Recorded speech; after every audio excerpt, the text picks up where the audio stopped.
এটার মাইলেজও কিন্তু অসাধারণ। কোম্পানি ক্লেম করে সিটিতে 66 কিলোমিটার, ম্যাক্সিমাম পাওয়ার প্রডিউস করে 11.14 বিএসপি।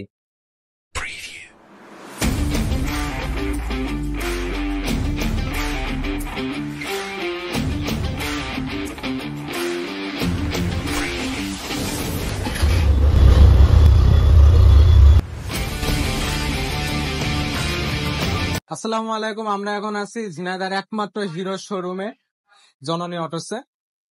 আর আজকের ভিডিওর ইন্ট্রো থেকে অবশ্যই বুঝতে পারছেন আজকের ভিডিও কোন বিষয়ের উপরে। Hero Xtreme 125R, this is a sports commuter segment bike.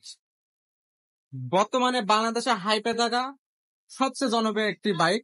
আর এটার হাইপে থাকার অন্যতম কারণ হচ্ছে এটা সিঙ্গেল চ্যানেল এবিএস সিস্টেম এবং এর কিলার লুক, যা এই বাজেটে বাংলাদেশে অন্য কোনো বাইকে নাই। আর এটার মাইলেজও কিন্তু অসাধারণ। কোম্পানি ক্লেম করে সিটিতে 66 কিলোমিটার এবং হাইওয়েতে 70 কিলোমিটার পার লিটার। যদি এটা আপনার রাইডিং এর উপর অনেকটা নির্ভর করবে। এইবার আসি এর ইঞ্জিন সম্বন্ধে। এটা কিন্তু সম্পূর্ণ ফুয়েল ইনজেকশন এফআই ইঞ্জিন। আর এটা ম্যাক্সিমাম পাওয়ার প্রডিউস করে 11.14 বিএসপি। আর 6500 আরপিএম এ এটা ম্যাক্সিমাম টর্ক উৎপন্ন করে 10.50 নিউটন মিটার, যা এটাকে অনেকটা শক্তিশালী ইঞ্জিনে রূপান্তরিত করেছে।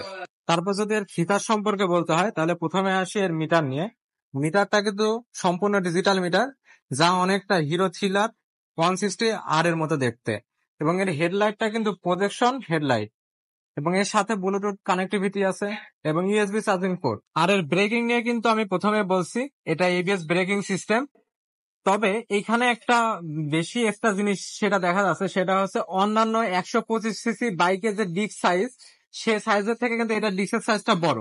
এটা কিন্তু 276 mm এই ডিস্ক সাইজটা, এবং এতে ব্রেকিং কন্ট্রোলিংটাও কিন্তু বেশ ভালো হবে। এবং পিছনে সচরাচর যেটা থাকে ড্রাম ব্রেক, এটা নিয়ে নতুন করে বলার কিছু নাই। আর এর টায়ার সাইজ সামনে 90/90 সেকশন এবং পিছনে 120/80 সেকশন, দুইটাই কিন্তু টিউবলেস টায়ার। এইবার আসি আর স্পিড সম্পর্কে। কোম্পানির ভাষ্য মতে এর স্পিড 100 কিলোমিটার পার আওয়ার।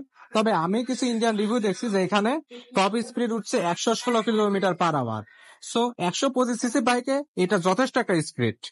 এর লুকস থেকে তেমন কিছু বলার নাই। এর লুকস দেখে কোনো মতে মনে হবে না যে এটা লোয়ার সিসির একটা বাইক। আমার মতে হিরো কোম্পানি তাদের গ্রাহকের কথা মাথায় রেখে যা এটাকে অন্যান্য 125 সিসি বাইকের থেকে আমার কাছে খুব আলাদা করে তুলেছে। আজকের ভিডিও এই পর্যন্তই। দেখা হবে অন্য কোনো নতুন ভিডিওতে। আশা করি সবাই ভালো থাকবেন।